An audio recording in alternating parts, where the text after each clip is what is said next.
Hello, welcome to day 160 of the Daily Bread. We'll be reading from the book of the Scriptures, and we'll be reading Deuteronomy chapter 19, Isaiah chapter 20, Psalms 8, Proverbs 9, 1 Corinthians chapter 13. Deuteronomy 19 on page 206. When Yahweh your Elohim cuts off the nations, whose land Yahweh your Elohim is giving you, and you dispose them, and dwell in their cities and in their houses, separate 3 cities for yourselves in the midst of your land, which Yahweh your Elohim is giving you to possess. Prepare a way for yourself, and divide into 3 parts the border of your land, which Yahweh your Elohim is giving you to inherit, that any manslayer shall flee there.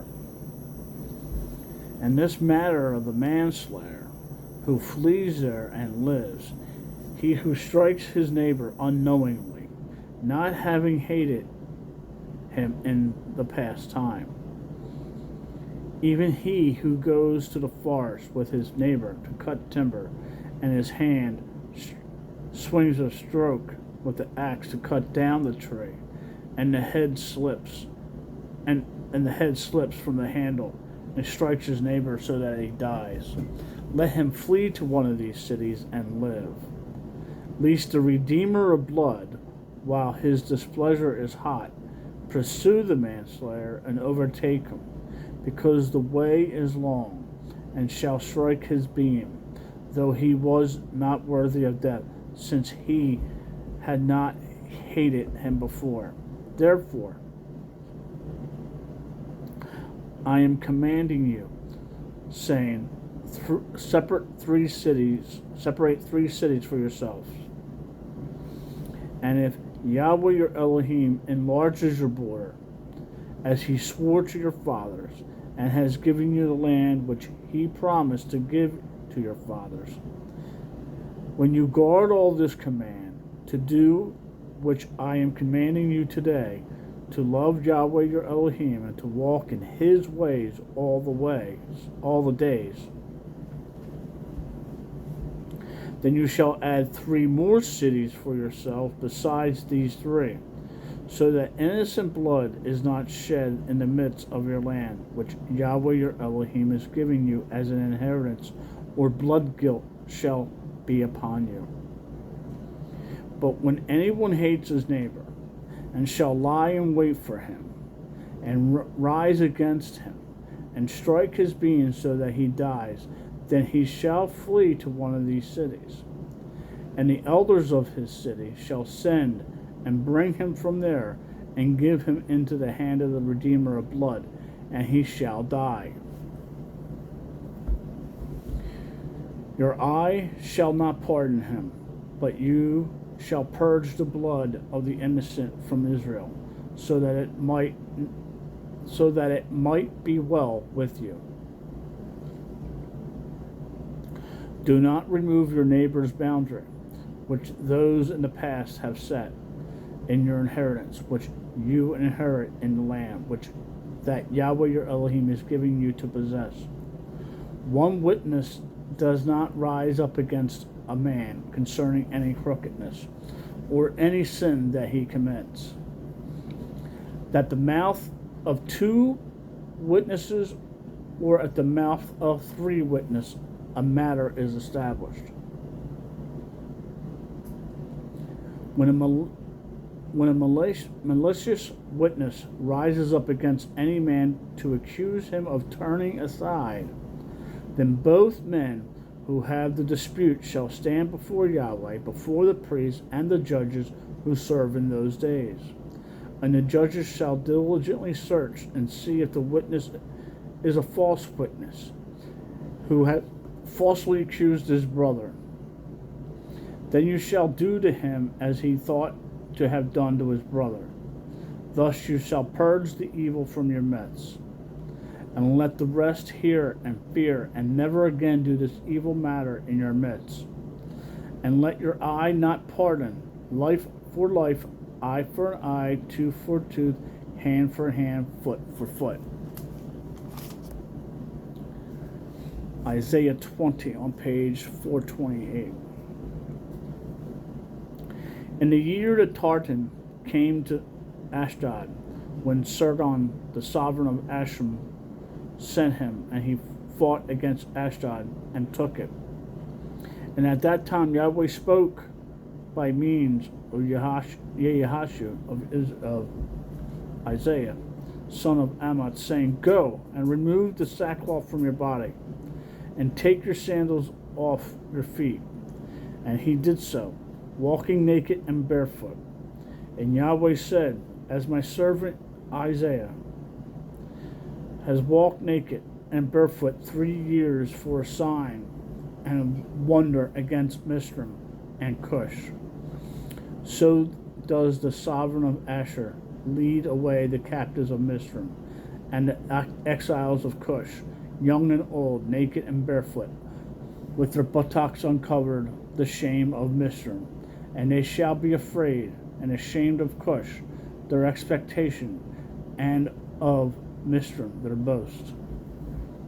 An inhabitant of this coastland shall say in that day, See, such is our expectation. Wherever we flee for help to be delivered from the sovereign of Ashur, and how we escaped. Psalms 8 on page 650. O Yahweh our Master, how excellent is your name in all the earth. You who set your splendor above the heavens. Out of the mouth of babes and infants you have founded strength because of your adversaries, to put an end to enemy and avenger.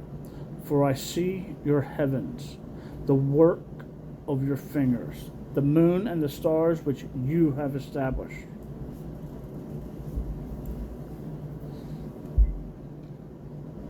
What is man that you remember him?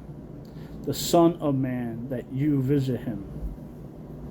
And yet you have made him a little less than Elohim, and have crowned him with esteem and splendor. You have made him rule over the works of your hands. You have put all under his feet, all sheep and oxen, and also the beasts of the field, the birds of the heavens and the fish of the sea, passing through the paths of the sea. O Yahweh our Master, how excellent is your name in all of the earth. Proverbs 9 on page 737. Wisdom has built her house. She has hewn out its 7 columns. She has slaughtered her meat. She has mixed her wine. She has also prepared her table. She has set out her young women. She cries out from the highest places of the city. Who is simple? Let him turn and hear. As for him who lacks heart, she says to him, Come, eat of my bread and drink of the wine I have mixed. Leave the simple ones and live, and walk in the way of understanding. He who reproves a scoffer gets shame for himself, and he who rebukes the wrong one gets himself a blemish. Do not reprove a scoffer, lest he hate you. Reprove a wise one, and he loves you. Give instructions to a wise one, and he is wiser still.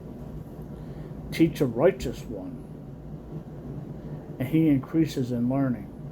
The fear of Yahweh is the beginning of wisdom, and the knowledge of the set-apart one is understanding. For by me your days become many, and years of your life are added to you. If you have become wise, you have become wise for yourself. And if you have scoffed, you bear it alone. A foolish woman is loud, simple and without knowledge. For she has seated herself at the door of her house, on a seat by the highest places of the city, to call those who pass by, who go straight on their way. Who is simple? Let him turn and hear. And as for him who lacks heart, she says to him, stolen waters are sweet, and bread eaten in concealment is pleasant. But he does not know that the dead are there. Her guests are in the depths of Sheol. 1 Corinthians chapter 13 on page 116. 1116.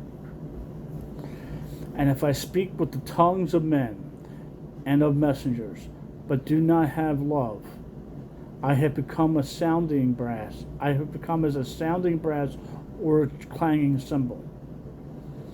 And if I have prophecy and know all the secrets and all knowledge, and if I have all belief, so that as to remove mountains. Let me repeat that, verse 2. And if I have a prophecy and know all secrets and all knowledge, and if I have all belief, so as to remove mountains, but do not have love, I am not at all. And if I give out all my possessions to feed the poor, and if I give my body to be burned, but do not have love, I am not profited at all. Love is patient, is kind. Love does not envy. Love does not boast. It is not puffed up. Does not behave indecently. Does not seek its own. It is not provoked. Reckons not the evil. Does not rejoice over the unrejoicing, but rejoices in the truth. It covers all, believes all, expects all, endures all.